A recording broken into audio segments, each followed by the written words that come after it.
இப்போ வீடியோவில் இன்னைக்கு காலையில் பார்த்தேன். எனக்கு வந்து ஒரு பெரிய அதிர்ச்சி.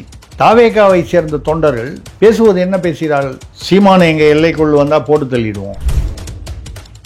அந்த எண்ணம், அந்த கருத்தியல், அது ஏர்போர்ட் மூர்த்தியாக இருந்தாலும் சரி, உதயநிதி ஸ்டாலினாக இருந்தாலும் சரி, நல்வழிப்படுத்துறது தானே அந்த தலைவர் என்ற முறையில் உங்களிடம் என்ன எதிர்பார்க்கிறார்கள்? அதானே எதிர்பார்க்கப்படுகிறது. இப்போ கூட பார்த்தீங்கன்னா இன்பநிதி அவர்கள் மீது வந்து அவர் இப்போ தான் சென்னைக்கே வந்திருக்காரு, ஏதாவது கலைஞர் டிவியில் நிர்வாகியாக இருக்கார். அவர் முகத்தில் வந்து ஆசிட் ஊற்றி விடுவேன்னு யாரோ ஒரு கடிதம் காவல்துறைக்கு அது கிடைத்திருக்கிறது. இப்போ திருச்சியில் அந்த ஏர்போர்ட்டில் நடந்தது, அந்த பள்ளிக்கூடத்தில் சேதம்லாம் இருந்தது இல்லை. சுற்றி இருக்கிற விஜயுடைய தாவேகாவை தாண்டி உள்ள பொதுவான நியூட்ரலாக நடுநிலையாக இருக்கக்கூடிய ஒரு வாக்காளன் விஜய் கட்சிக்கு எப்படி வாக்களிப்பான்? அவங்க வந்து சும்மா ஒரு விளம்பரம் கிளப்பி விட்டாங்க ஒரு படத்துக்காக. அவர்கள் நிர்வாணமாக ரயிலில் வந்து பயணம் செய்கிறார், ஆடை இல்லாமல், அந்த மாதிரி ஏதோ ஒரு நாசூக்காக ஒரு விளம்பரம். அது சோரோட்டிகள் அப்பெல்லாம் அதை பார்க்கறதுக்காக ரயில் மேலெல்லாம் ஏறி கூட்டம். கூட்டம் அதுதான் இப்போ சீமான் கூட சொன்னார், அஜித்தோ ரஜினியோ இல்லை நயன்தாராவோ வந்தால் கூட கூட்டம் சேரும். இல்லை, அது ஏற்புடையது தான். எது? ஆமாம், உண்மை தானே. அவங்களுக்கு வர கூட்டமும் விஜய்க்கு வர கூட்டமும் கட்சி ஆரம்பித்த பிறகு வர கூட்டமும் ஒன்றா? சீமான் சொல்லுகிறார் என்பதை ஒரு பக்கம் புறந்தள்ளி விட்டு பொதுவாக பாருங்கள். வந்து விஜய் அண்ணாவை பார்த்துட்டு போயிட்டானா ஒரு 10 வருஷத்துக்கு எனக்கு மனசு நிறைவாக இருக்கும். இல்லை, தாவேகாவோட எந்த கொள்கையை வந்து நீங்கள் வந்து ஆதரிக்கிறீர்கள், ஈர்த்தது, அதெல்லாம் எங்களுக்கு தெரியாதுங்க. திமுக வந்து 519 தேர்தல் வாக்குறுதிகள் கொடுத்தா மாதிரி அட்லீஸ்ட் ஒரு 50 வாக்குறுதிகள் கொடுங்க. தேர்தல் அறிக்கையில் கொடுப்போன்னு சொல்லிட்டு விஜய் உறுதியாக அன்னைக்கு சொன்னார். தேர்தல் அறிக்கையில் கொடுப்போன்னு சொல்கிறீங்க, அது கொடுக்குற வரைக்கும் உங்கள் ஆட்கள் வந்து உங்கள் கட்சியோட பேரை கெடுத்துருவாங்க போல இருக்கேன்ற வருத்தத்திலேயே ஆதங்கத்திலேயும் தான் நம்ம பேசுகிறோம்.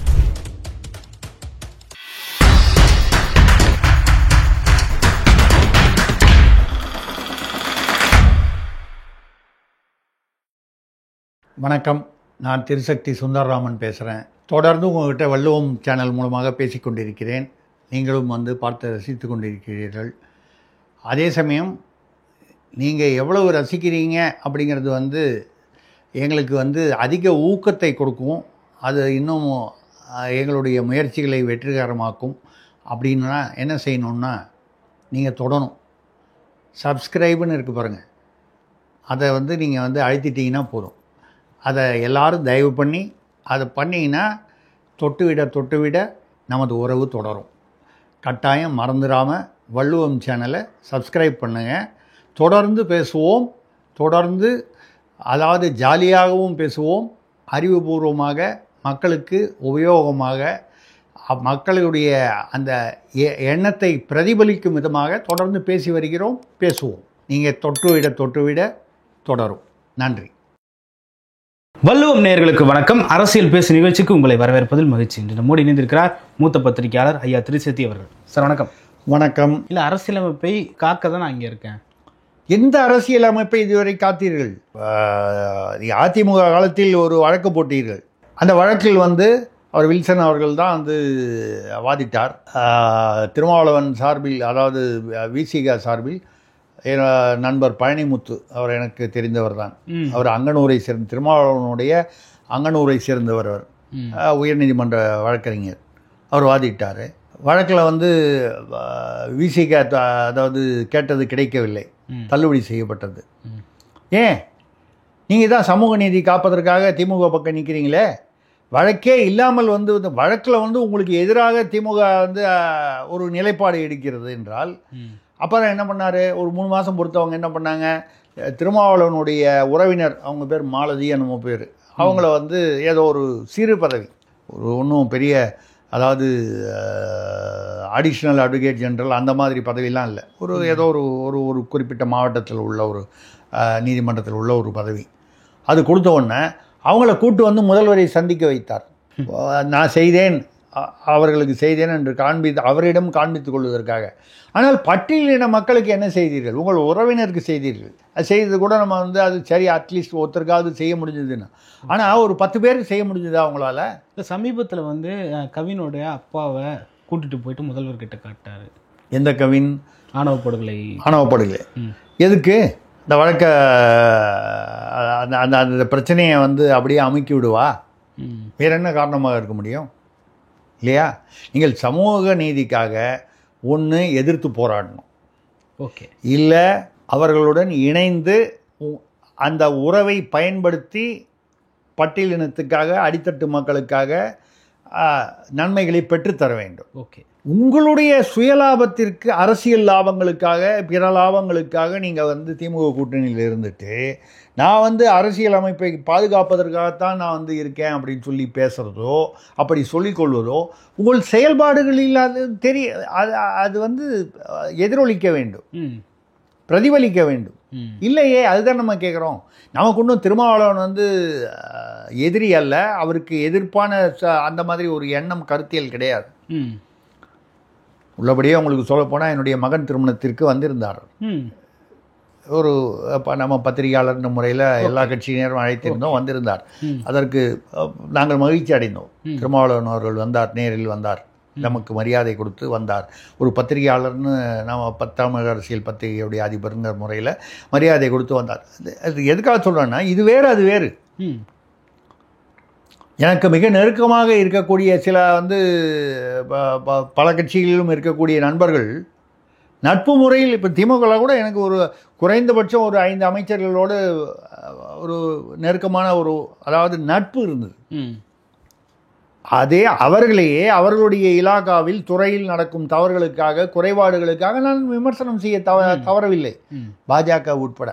அப்படி பார்க்கும் பொழுது இவர் வந்து நான் வந்து பட்டியலினத்துக்காக வந்து அரசியல் அமைப்பை பாதுகாப்பதற்காக அப்படின்னு சொல்லி, ஏங்க அம்பேத்கரை விட இவர் ஒரு படி மேல். என்ன அந்த அம்மா ஒரு அம்மா அவங்க பேர் என்ன, கவிதாவா என்னமோ பேர், அவங்க அந்த அம்மா பேசுகிறாங்க இவரை வைத்து கொண்டு மேடையில். அம்பேத்கரை விட ஒரு படி மேல் அவர் வந்து உட்கார்ந்து கொண்டு சட்டம் எழுதினார், இவர் களத்தில் போராடினார். உண்மையிலேயே வந்து அவங்க திருமாவளவனை வந்து பாராட்டுகிறார்களா, அம்பேத்கரை அவமானப்படுத்துகிறார்களா என்று சொல்ல முடியாத அளவுக்கு அந்த அந்த கருத்து இருந்தது பொது மேடையில், அதுவும் இவரது முன்னிலையில். என்ன செய்திருக்கிறதுனால ஒரு மிகை பூட்டி சொல்லியிருக்கலாம். இல்லைங்க, நீங்கள் எவ்வளவு வேணாலும் வந்து திருமாவளவன் இந்த தலைமுறைக்கு கிடைத்த ஒரு வரப்பிரசாதம்னு சொல்லுங்கள், ஓகே, அவரை பாராட்டுங்க, அதை பற்றி நமக்கு ஒன்றும் இல்லை, அது தவறில்லை. அம்பேத்கருடன் ஒப்பிட்டு அம்பேத்கரை விட இவர் ஒரு படி மேல் என்று சொல்வதை, அவர் வந்து நாளைக்கு கட்சியில் ஒரு ஏதோ ஒரு பதவி கிடைக்கும், ஒரு எம்எல்ஏ சீட் கொடுப்பாங்கன்னு எதிர்பார்த்து கூட சொல்லலாம் ஒருத்தர்.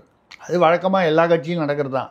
86 வயதாகும் துரைமுருகன் அவர்கள் வந்து இன்பநிதி நாளை முதல்வரானாலும் வந்து நாங்கள் வந்து அவருக்கு கீழ் பணியாற்ற தயாராக இருக்கிறோம். KN நேரு போன்றவர்கள் எல்லாம் 70-80 வயது கடந்தவர்களெல்லாம் வந்து பேசும்பொழுது, அதே மாதிரி இருக்கும்போது சாதாரண நிர்வாகி ஒரு கட்சியில் இருப்பவர்கள் வந்து ஒரு பதவி வேணும், ஒரு ஏதோ ஒரு நன்மை அடையணுன்றதுக்காக தலைவரை பாராட்டி புகழ்ந்து பேசுவது என்பது எல்லா இயக்கங்களிலும் இருக்கக்கூடிய விஷயம், ஒரு சாதாரண ஒரு கம்பெனிலேயே நிறுவனத்திலேயே கூட நடக்கக்கூடிய விஷயம்.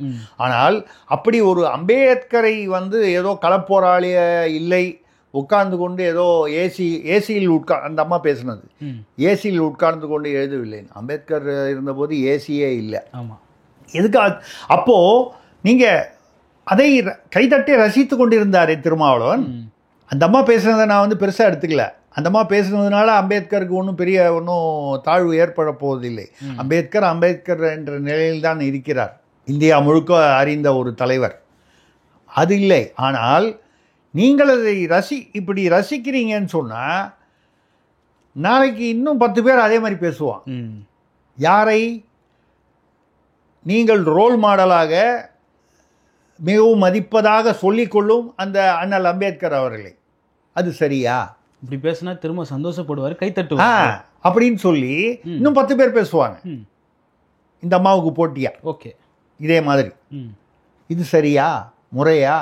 இது வந்து அவங்க வந்து அம்பேத்கரை வந்து அதாவது தவறாக பேசுகிறார்கள், முறை தவறி பேசுகிறார்கள் என்பதை விட அதை ரசித்து கைதட்டும் நீங்கள் அல்லவா வந்து அம்பேத்கரை அவமானப்படுத்துகிறீர்கள். அந்த அம்மாவை நாளைக்கே வந்து நான் திருமாவளவனுடைய இடத்தில் இருந்தால் அப்படி பேசியதற்காக அந்த மேடையிலேயே அவரை கண்டித்திருப்பேன், கண்டித்திருக்கணும். அதுதான் நியாயம். நீங்கள் யாரோடு ஒப்பிடுகிறீர்கள்? என்னை பாராட்ட வேண்டும் என்றால் அது வேறு விஷயம். அம்பேத்கருடன் என்னை ஒப்பிடாது.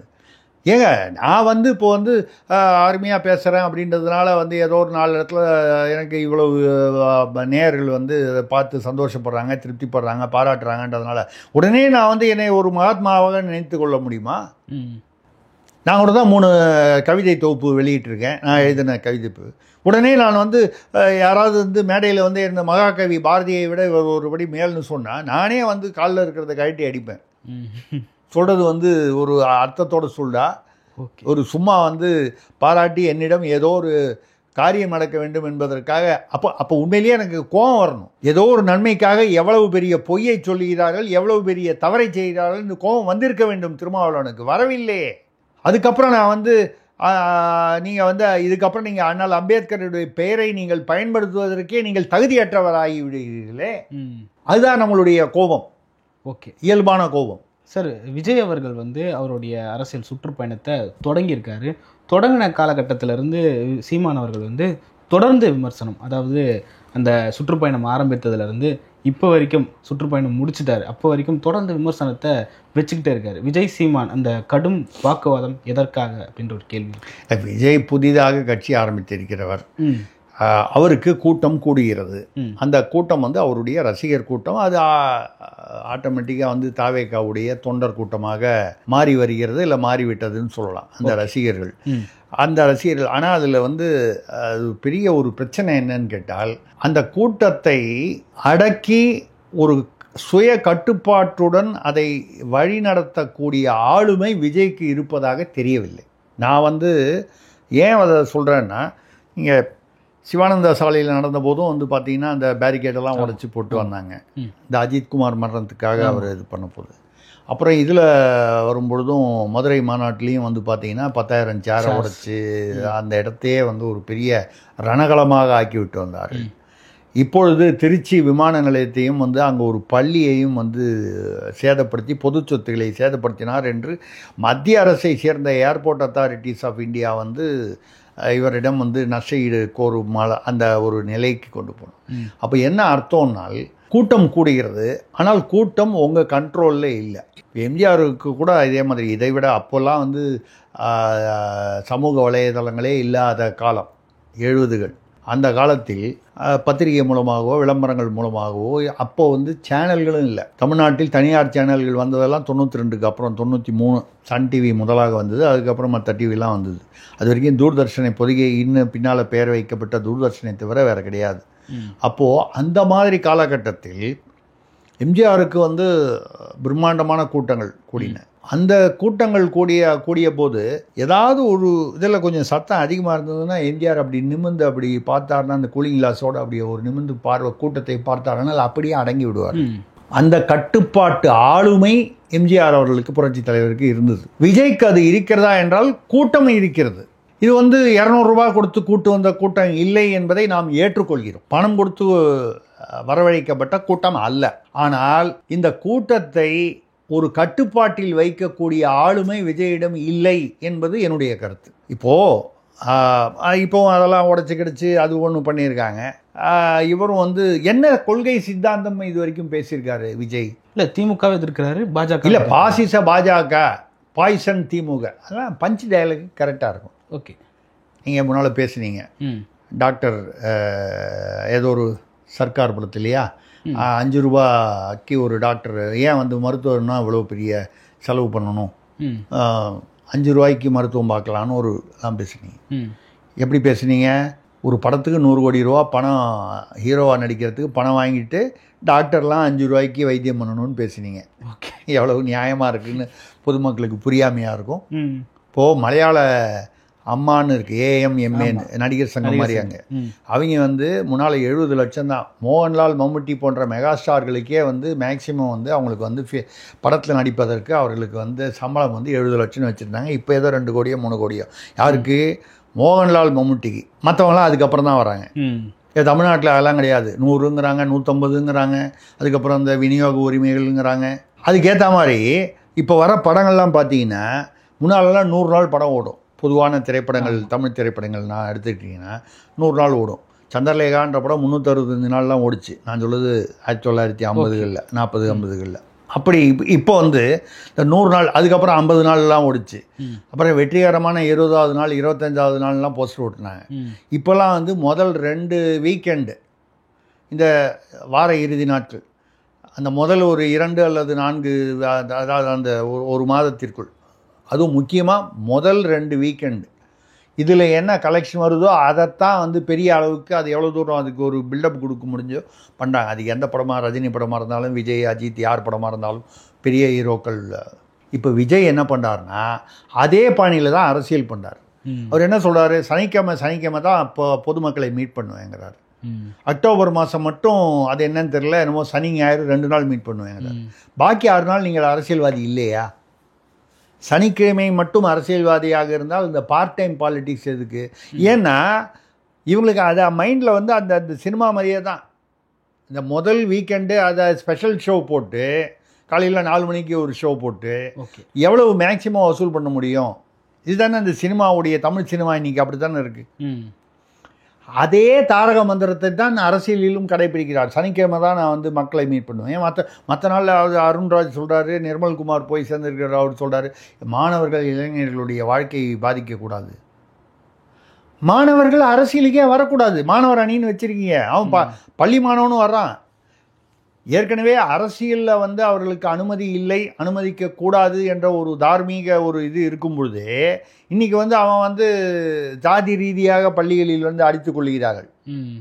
6ஆம் கிளாஸ் பையன் 8ஆம் கிளாஸ் பையன் 6ஆம் கிளாஸ் பையனை வெட்டுறான், 6ஆம் கிளாஸ் பையன் 4ஆம் கிளாஸ் பையனை அருவாள் எடுத்து வெட்டுறான்.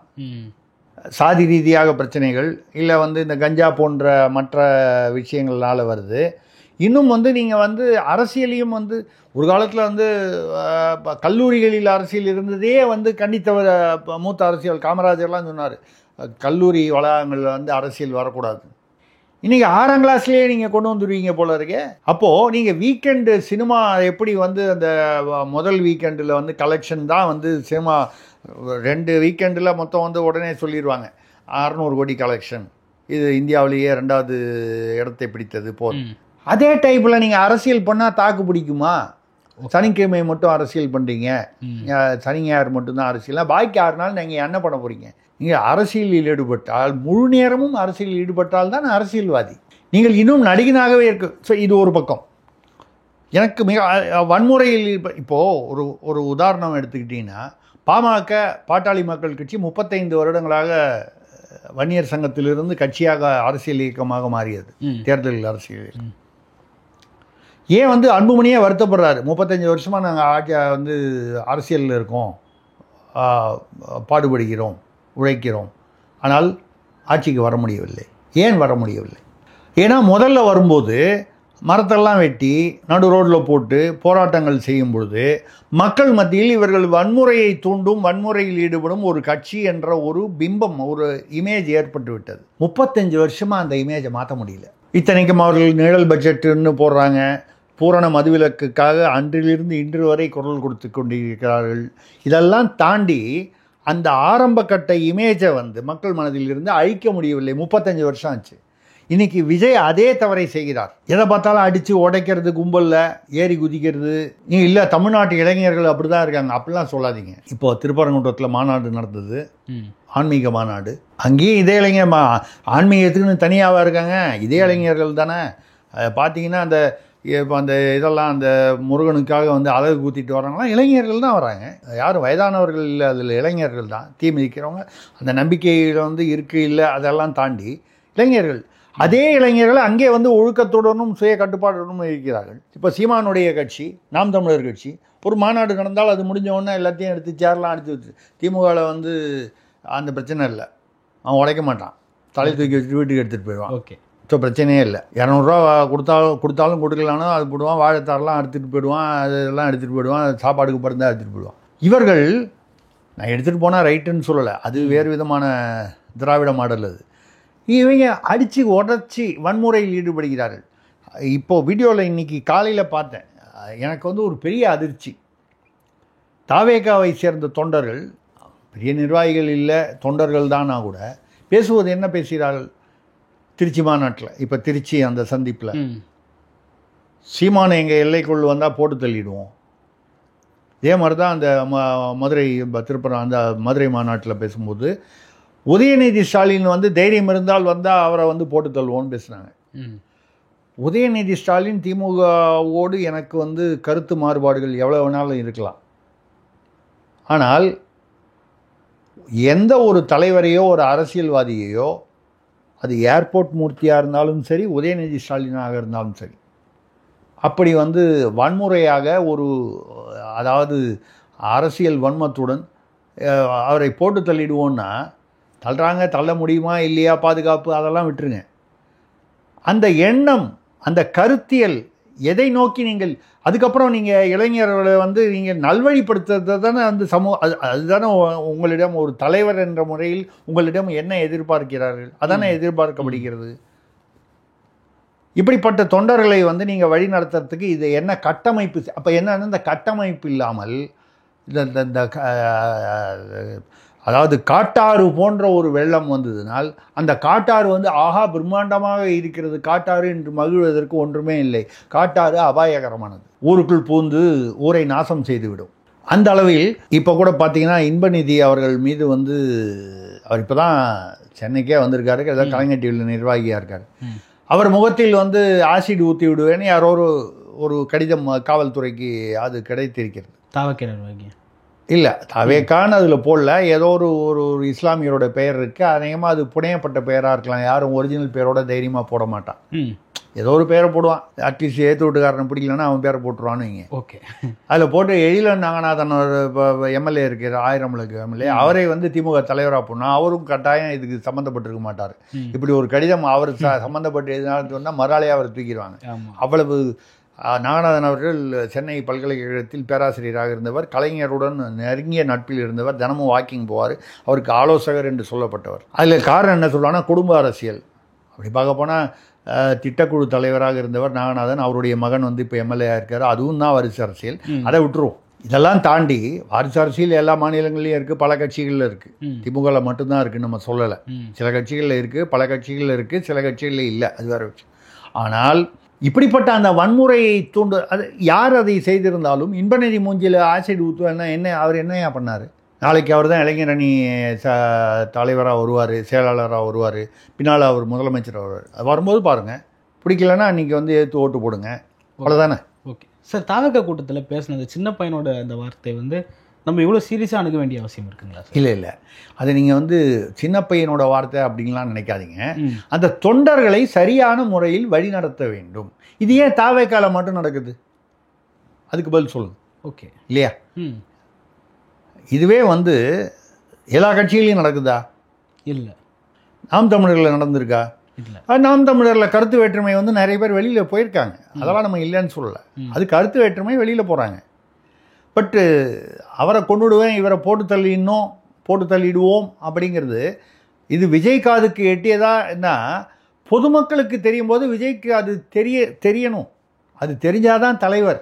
இல்லை என் வரைக்கும் இந்த வரல அப்படின்னு சொன்னால், அதுதான் சொல்கிறேன், முறையான கட்டமைப்பு இல்லாமல் காட்டாறு போன்ற ஒரு கூட்டத்தை வைத்து கொண்டு இப்போ திருச்சியில் அந்த ஏர்போர்ட்டில் நடந்தது, அந்த பள்ளிக்கூடத்தில் சேதம்லாம் இருந்தது இல்லை, சுற்றி இருக்கிற விஜயுடைய தாவேக்காவை தாண்டி உள்ள பொதுவான நியூட்ரலாக நடுநிலையாக இருக்கக்கூடிய ஒரு வாக்காளன் விஜய் கட்சிக்கு எப்படி வாக்களிப்பான்? இதை வந்து ஒரு வன்முறை கட்சியாக, ஆபத்தான ஒரு கட்சியாக நினைப்பானா, இல்லை மக்களுக்கு நன்மை செய்து இளைஞர்களை முன்னேற்றும் ஒரு கட்சியாக நினைப்பானா? நீங்கள் முன்மாதிரியாக என்ன சித்தாந்தம், இளைஞர்களுக்கு என்ன திட்டம்?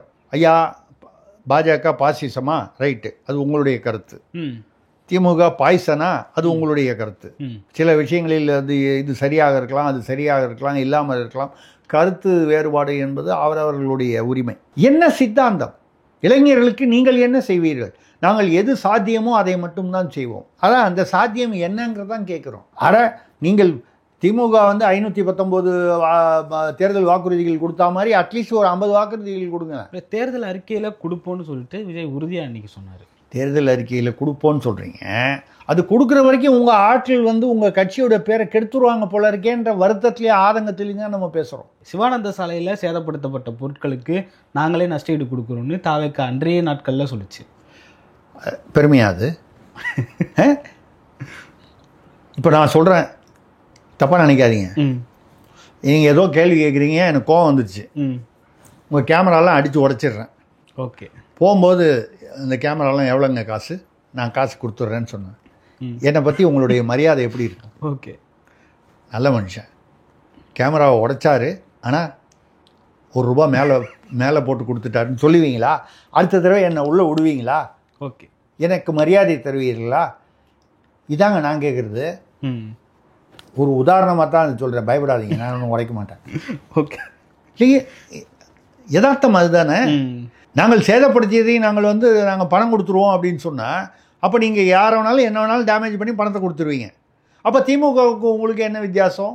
திமுக என்ன சொல்கிறாங்க, கள்ளச்சாராயம் குடிச்சு அவன் 68 பேர் செத்து போயிட்டானா, அதனால் என்ன 10 லட்ச ரூபா ஒருத்தருக்கு கொடுத்தோம்ல.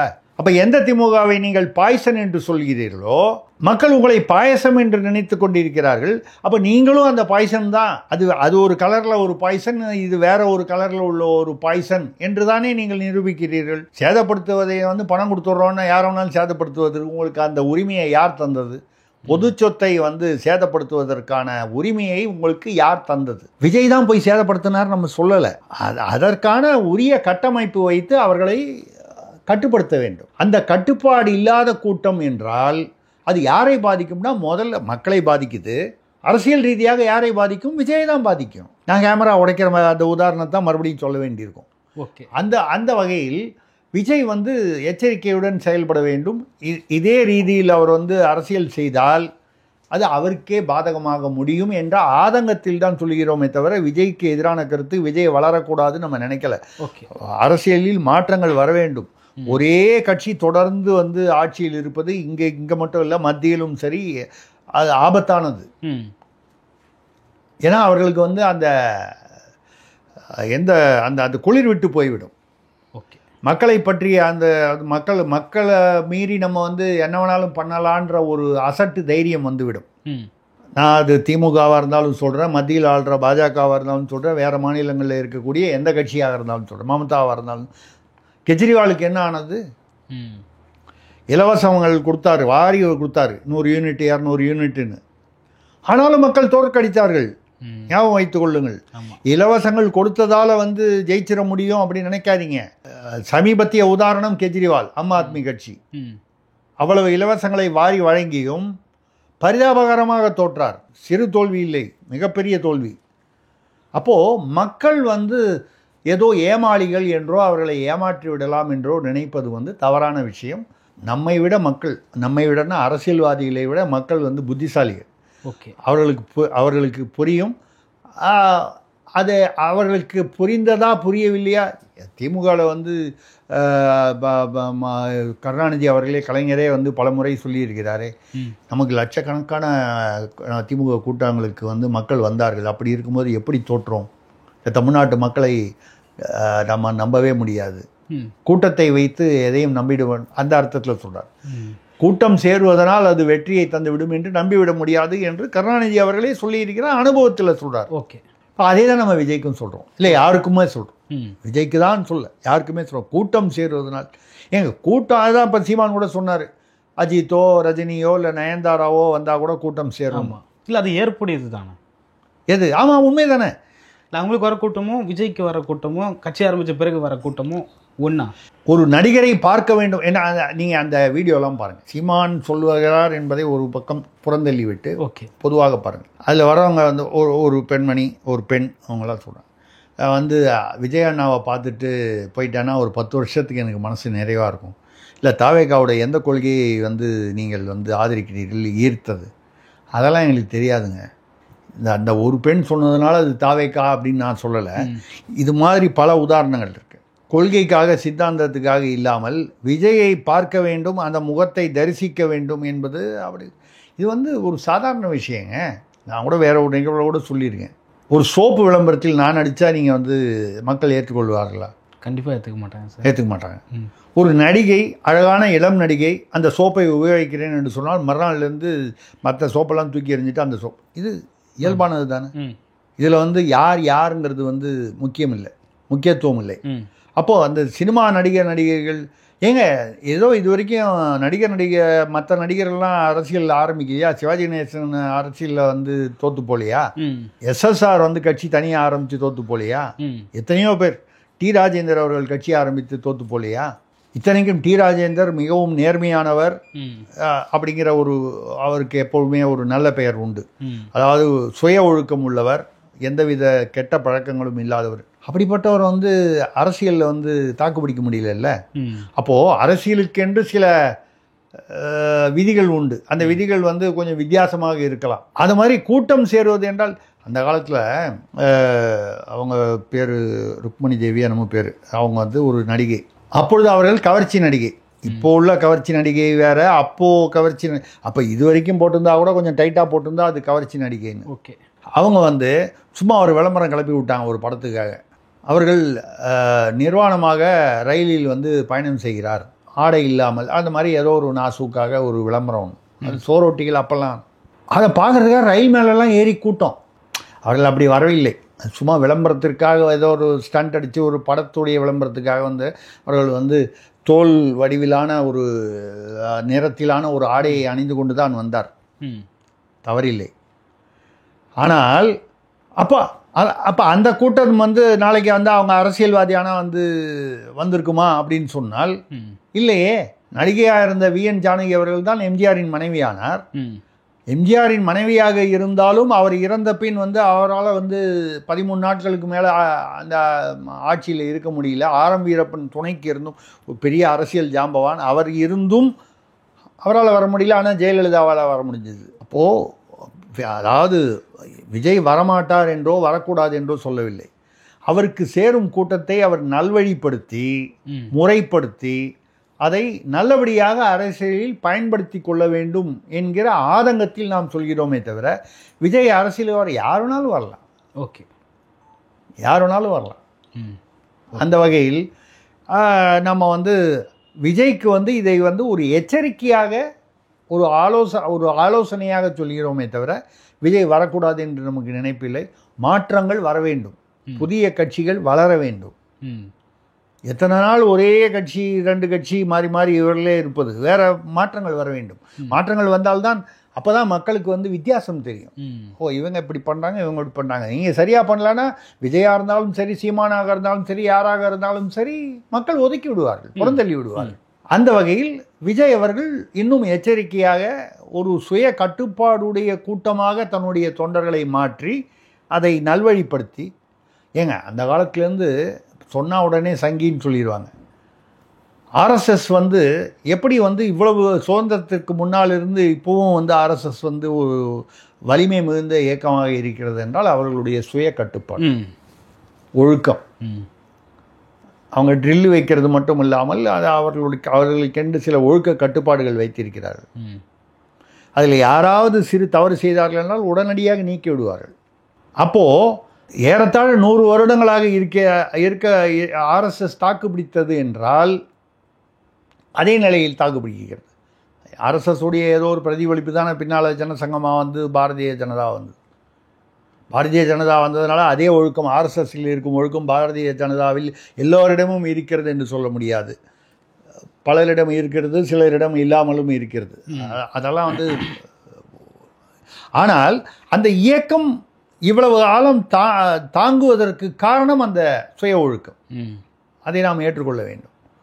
காங்கிரஸ் இயக்கம் வந்து ஒரு காலத்தில் அப்படி இருந்தது. ஆனால் பின்னாளில் வந்து அது பல கலப்புகள் ஏற்பட்டு அதெல்லாம் வந்த உடனே பார்த்தீங்கன்னா, ஏன் இன்றைக்கி காங்கிரஸ் வந்து ஒரு தேசிய சுதந்திரம் வாங்கி கொடுத்த காங்கிரஸ்ன்னு சொல்லக்கூடிய அவ்வளவு பழமையான ஒரு கட்சி இயக்கம் இன்று ஏன் சிதறி இருக்கிறது? ஏதோ ஒரு இடத்தில் அவர்கள் வந்து அந்த சுய ஒழுக்கம் கட்டுப்பாட்டில் தவறு செய்து இருக்கிறார். எந்த இடத்துல வேண்டாம், அது பல சர்ச்சைகளுக்கு போகும். அது எங்கேருந்து ஆரம்பிச்சது அங்கே போகும். நான் சொல்வது பொதுவாக சொல்கிறேன். நாளைக்கே ஆர்எஸ்எஸ்ஸிலே தவறு செய்பவர்கள் அதிகமானால் அந்த இயக்கத்திற்கும் இதே கதி தான் வரும். வராது என்று எனக்கு தெரியாது. இதுவரை வராமல் இருப்பதற்கு காரணம் இந்த சுய ஒழுக்கம். அப்போது அந்த வகையில் அது ஏன் வந்து மற்ற கட்சிகள்லாம் வந்து வரும்போது அவங்களாம் ஓரளவுக்கு கட்டுப்பாட்டிடம் நடந்து கொள்கிறார்கள், ஏன் வந்து விஜய் கட்சியால் அப்படி இருக்க முடியவில்லை என்றால் அங்கே குறைபாடு இருக்கிறது. அவரிடம் அவரை சுற்றி அரசியல்வாதிகள் இதை சொல்வதற்கு யாரும் ஆலோசனை தரும் அளவுக்கு அரசியல் அனுபவம் பெற்றவர்கள் இல்லை என்பதும் ஒரு காரணமாக இருக்கலாம். ஓகே சார், பல்வேறு அரசியல் கருத்துக்களை பகிர்ந்து கொண்டீங்க. மற்றும் ஒரு காணொலி சந்திப்போம். நன்றிங்க சார். நன்றி, வணக்கம். உலகத்தின் பொதுமறையாக வள்ளுவம் இருக்கிறது. உலக தமிழர்களின் பொது ஊடகமாக வள்ளுவம் ஊடகம் இருக்கிறது. யூடியூப், இன்ஸ்டாகிராம், ஃபேஸ்புக், எக்ஸ் தளம் மற்றும் டிக்டாக் என்று அனைத்து தளங்களிலும் இயங்கி வரும் வள்ளுவத்தை, தமிழையும் தமிழரையும் தமிழர் நிலத்தையும் நேசிக்கும் ஒவ்வொருவரும் சப்ஸ்கிரைப் செய்து ஆதரவு தர வேண்டும் என்று அன்புரிமையோடு கேட்டுக்கொள்கிறோம். வள்ளுவத்தின் வழி நடவுங்கள், வள்ளுவத்தை பின்தொடருங்கள். நன்றி, வணக்கம்.